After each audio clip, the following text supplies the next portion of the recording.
Hello hello, கடைசியில் கேட்குதுங்களா? சொல்லுங்க. கேட்குதா? இல்லை, ஒரு தெளிவுக்காக தான் கேட்டேன். ஒரு கூட்டத்தில் கடைசியில் கேட்குதான்னு, கேட்கல பேசு பேசுனாங்க. முன்னாடி இருந்து 2 பேர் எந்திரிச்சு ஓடுனாங்க. வாடா மாப்பிள்ள அங்கே கேட்கலையாமான்ட்டு எந்திரிச்சு ஓடுனாங்க. அதனால் ஒரு தெளிவுக்காக கேட்டுட்டேன். கேட்குதில்ல? சரி. உலக அளவில் ஒவ்வொரு மொழிக்கும் ஒவ்வொரு சிறப்புகள் உண்டு. இத்தாலிய மொழிக்கு இசை மொழி என்று பெயர். பிரெஞ்சு மொழிக்கு காதல் மொழி என்று பெயர். இங்கிலாந்து மொழிக்கு வணிக மொழி என்று பெயர். கிரேக்க மொழிக்கு தத்துவ மொழி என்று பெயர். உருது மொழிக்கு கவிதை மொழி என்று பெயர். சமஸ்கிருதத்திற்கு தெய்வ மொழி என்று பெயர். தமிழ் மொழிக்கு மட்டும்தான் தாய்மொழி என்று பெயர்.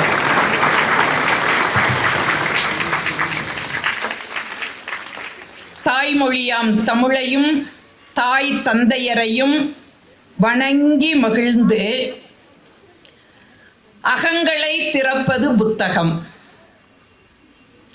அறிவின் திறவுகோல் புத்தகம்.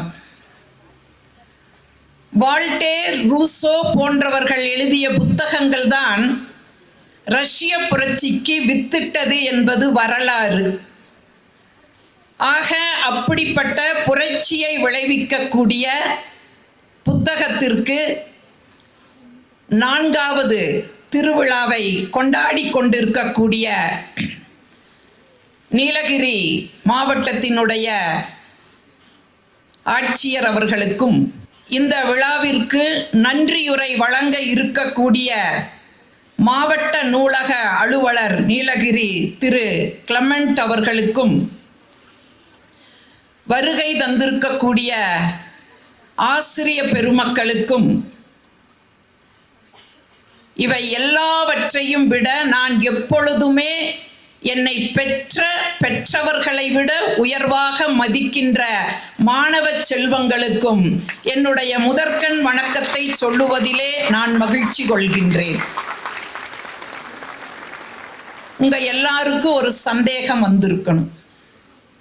ஏன் மாணவர்களை பெற்றோர்களை விட உயர்வாக மதிக்கிறீர் அப்படிங்கிற ஒரு சந்தேகம் வந்திருக்கணும்.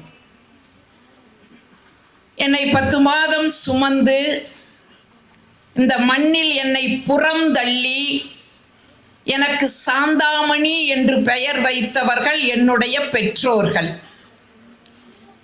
என்னை அறிமுகப்படுத்தும் பொழுது இவர்கள் சுகுணா கலை மற்றும் அறிவியல் கல்லூரியிலே தமிழ் துறையிலே தலைவராக இருக்கிறார் அப்படின்னு சொன்னார்.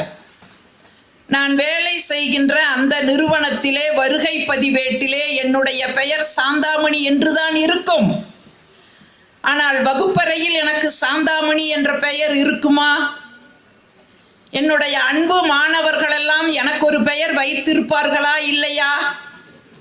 ஆக பெற்றோர்களுக்கு அடுத்தபடியாக பெயர் வைக்கின்ற பாக்கியம் மாணவ செல்வங்களுக்கு இருப்பதால் என்னை பெற்ற பெற்றோர்களை விட உயர்ந்த மாணவர்கள் சொன்னேன். நாம எல்லாருமே இந்த நேரத்தில் நம்முடைய தமிழக அரசிற்கும் நீலகிரி மாவட்ட ஆட்சியாளருக்கும் ஒரு நன்றியை நாம சொல்ல கடமைப்பட்டிருக்கிறோம். ஏன்னு கேட்டீங்கன்னா, ஒரு காலகட்டத்தில் சீனாவில் ஒரு மங்கோலிய மன்னன் அரசனாக பதவியேற்றான். அவன் அரசனாக வந்தவுடன் போட்ட முதல் சட்டம் எது என்றால், இங்குள்ள புத்தகங்களை எல்லாம் எரித்து விடுங்கள். எரிச்சிட்டாங்க. தீக்கு இரையாக்குங்கள். நாங்கள் தீ வச்சு எரிச்சிட்டாங்க. தீ வச்சு எரிச்சிட்டு அங்க கேட்டாங்க, எதுக்கு புத்தகங்களை எல்லாம் எரிக்க சொன்னீங்க? அப்ப அந்த மன்னன் சொன்னா, புத்தகங்களை படித்தால் மக்கள் அறிவுடையவர்களாக மாறிவிடுவார்கள். அறிவுடைய மக்களை ஆட்சி செய்வது கடினம். எப்பொழுதுமே மக்கள் முட்டாளாக இருந்தால்தான் ஆட்சி செய்ய முடியும். அதனால் அவர்கள் அறிவாளிகள் ஆகக்கூடாது. அதனால புத்தகத்தை எரிக்க சொன்னேன்னு சொன்னார். இப்ப எல்லாரும் கேட்டாங்க, சரி புத்தகங்களை எரிச்சிட்டீங்க, சரி படைப்பாளிகள் இருக்காங்கல்ல, அவர்களை என்ன செய்ய முடியும்? அவங்க மறுபடியும் புத்தகங்கள் எழுதுவாங்கல்ல. அந்த மன்னன் கொஞ்சம் கூட தயங்கல. படைப்பாளிகளை எல்லாம் கொன்று குவிக்க சொல்லிட்டான், சாகடிக்க சொல்லிட்டான். அப்படி படைப்பாளிகளை எல்லாம் கொன்று குவித்து அவர்களுடைய எலும்புகளை எடுத்து வரிசையாக அடுக்கி சீன பெருஞ்சுவரை கட்டினான் என்பது வரலாறு. இது ஒரு காலகட்டத்தில் நடந்தது. ஆனா இன்னைக்கு நம்முடைய தமிழக அரசு மக்கள் எல்லோரும் அறிவு பெற வேண்டும் என்பதற்காக மாவட்டங்கள் தோறும் புத்தக திருவிழாவை நடத்துங்கள் என்று அவர்களுடைய ஆணைக்கு இணங்கி ஒவ்வொரு மாவட்டங்களிலும் மாவட்ட ஆட்சியாளர் தலைமையிலே புத்தக திருவிழா நடக்கிறது என்று சொன்னால், மக்களாகிய நாம் அத்துணை பேரும் அறிவு பெற வேண்டும் என்று அரசும் மாவட்ட ஆட்சியாளரும் விரும்புகிறார்கள். ஆகவே அவர்களுக்கு இந்த நேரத்திலே நாம் ஒரு பலத்த கைதட்டலை கொடுத்து நம்முடைய நன்றியை தெரிவிக்க கடமைப்பட்டிருக்கிறோம். நான் ஒரு ஆரம்பத்தில் ஒன்று சொல்லிடுறேன். நான் அறிவுரையெல்லாம் சொல்ல மாட்டேன். ஏன்னா மாணவர்களாக இருக்கிறதுனால நீங்கள் பயந்து உட்கார்ந்து இருக்கீங்க. அங்கே வகுப்பை கட்டடிச்சிட்டு இங்கே வந்தோம். இங்கேயும் இந்த அம்மா வேற பேராசிரியர், ஏதாச்சும் அறிவுரை சொல்லுமோ அப்படின்னு பயந்து உட்கார்ந்து இருக்கீங்க. பயப்பட வேண்டாம், நிமிர்ந்து உட்காருங்க. நான் அறிவுரை சொல்ல மாட்டேன். ஏன்னா அறிவுரை சொல்லுவதில்லைன்னு சத்திய பிரகடனம் பண்ணிட்டு வந்திருக்கிறேன். ஏன் தெரியுமா? அறிவுரை சொல்லி அங்கங்க வாங்கின அடி அப்படி. ஏன் எதிர்த்த வீட்டில் ஒரு பையன் இருந்தான். அவங்க அப்பாவுக்கு ஒரு கடிதத்தை எழுதுனான். அப்பா, அறிவு இருக்காப்பா, எதிர் வீட்டு பாப்பா என்னையே பார்க்கறாப்பா, பொறுப்போட போப்பா, பொண்ணு கேட்டு வாப்பான்னு எழுதிட்டான். எதிரோடு ஏன் கூட நான் அவசர அவசரமா பிள்ளை கல்யாணம் பண்ணி கொடுத்துட்டு அது வேற கதை. அவர் அந்த லெட்டரை தூக்கிட்டு எங்கிட்ட ஓடி வந்தார். மேடம், என்ன மேடம், 18 வயசு ஆகல மேடம், அவனுக்கு காதல் கேட்குது, காதல். நீங்க மேடையா பேச போறீங்க, புத்தக திருவிழாக்கெல்லாம் பேச போறீங்க, டிவியிலெல்லாம் பேசுறீங்க, வெளிநாடெல்லாம் போறீங்க, கொஞ்சம் அவனுக்கு அறிவுரை சொல்லுங்க மேடம். நானும் சொன்னதை கொஞ்சம் உசு பேத்திட்டாரா, நானும் கொஞ்சம் கர்வமா அந்த லெட்டரை கையில வாங்கிட்டு நேரா அவங்க வீட்டுக்குள்ள போனேன். அப்படியே சோபால் உட்கார்ந்து டிவி பார்த்துட்டு இருந்தான். நான் போய் எதுவுமே கேட்கல. ஏண்டா 18 வயசு ஆகல, காதல் கேட்குதாடா காதல் அப்படின்னு கன்னத்துல பலர் பலர் பலர் நாள் அறை விட்டேன். திரும்பி ஓடி வந்துட்டேன். ஏன்னா பின் விளைவு வேற மாதிரி இருக்கக்கூடாதுல்ல. ஓடி வந்துட்டேன். அவனுக்கு 7வது படிக்கிற தம்பி இருக்கிறான். அவங்கிட்ட ஒரு லெட்டர் கொடுத்து எங்கிட்ட அனுப்புனான். அந்த லெட்டரை வாங்கி பார்க்குற, அதுல எனக்கு எழுதியிருக்கிறா, கதிர்விட்டு கிளம்பும் என் காதலை கண்டு எதிர் வீட்டு எருமைக்கு என்ன எரிச்சல். நான் எருமைங்கிறதுல அவ்வளவு மகிழ்ச்சி, ஆனந்தமா சிரிக்கிறீங்க.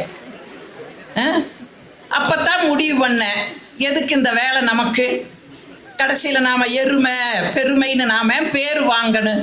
அதனால யாருக்கும் அறிவுரை சொல்வதில்லை அப்படிங்கிற ஒரு சத்திய பிரகடனத்தோடு நின்றுக்கிற. தைரியமா உட்காருங்க, அறிந்தவற்றை உங்களோடு பகிர்ந்துக்குவேன், அவ்வளவுதான். எனக்கு என்ன தெரிஞ்சிருக்குதோ அதை நான் உங்களோடு பகிர்ந்துக்குவேன். இப்ப பெரும்பாலும் இந்த அரங்கத்துக்குள்ள மாணவ செல்வங்கள் தான் இருக்கிறீங்க. உங்களுடைய ஆற்றல் எப்படிப்பட்ட ஆற்றல் அப்படின்னு உங்களுக்கு தெரியுமா? பெரும்பாலும் தெரியாது. நீங்க ஒரு கல் எடுத்துக்குங்க, அந்த கல்லுக்கு தெரியுமா பிற்காலத்தில் நான் ஒரு வழிபடுகிற சிலையாக மாறுவேன் இல்ல மிதிவடுகிற படிக்கட்டா மாறுவேன் அப்படின்னு அதுக்கு தெரியுமா? தெரியாது. ஒரு சொல் எடுத்துக்குங்க, நான் பிறரை வாழ்த்துகிற சொல்லாக மாறுவேன், இல்லை மற்றவர்களை வசைபாடுகிற சொல்லாக மாறுவேன், அதுக்கு தெரியுமா? தெரியாது. கோயில் சிலையும் படிக்கட்டும் பேசிடுது. ஒரு நாள் கோயில் சிலையை பார்த்து படிக்கட்டு ரொம்ப வருத்தமா சொல்லுச்சு, நீயும் நானும் ஒரே பாறையிலிருந்து தான் வர்றோம், ஆனா உன்னைய தெய்வமா கொண்டாடுறாங்க, என்னைய காலுல போட்டு மிதிக்கிறாங்களே அப்படின்னு படிக்கட்டு வருத்தமா சொல்லுச்சா. அதுக்கு அந்த கோயில் சிலை சொல்லுச்சா, உளி கொண்டு ஒரு அடி அடிச்சாங்க, நீ தாங்க முடியாம சிதைஞ்சு போயிட்ட, அதனால நீ மிதிபடுகிற படிக்கெல்லாம் இருக்கிற. ஆனா அதே உளி கொண்டு என்னை 1000 அடி அடித்தார்கள், அந்த வலியை நான் பொறுத்து கொண்டேன், அதனால் இப்பொழுது வழிபடுகின்ற சிலையாக இருக்கிறேன் அப்படின்னு சொல்லி அந்த கோயில் சிலை சொல்லுச்சான். அப்ப அந்த கல்லுக்கு தெரியாது நாம் சிலை ஆவோமா, மிதிபடுகிற படிக்கல் ஆவோமா என்று தெரியாது.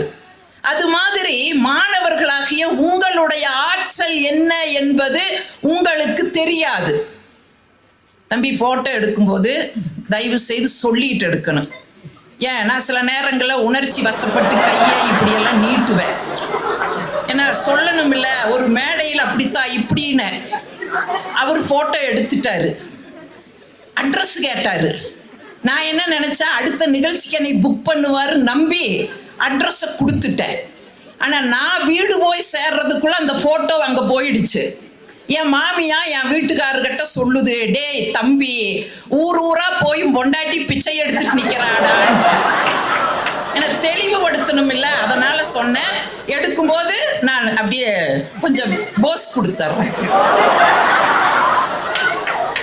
எல்லாம்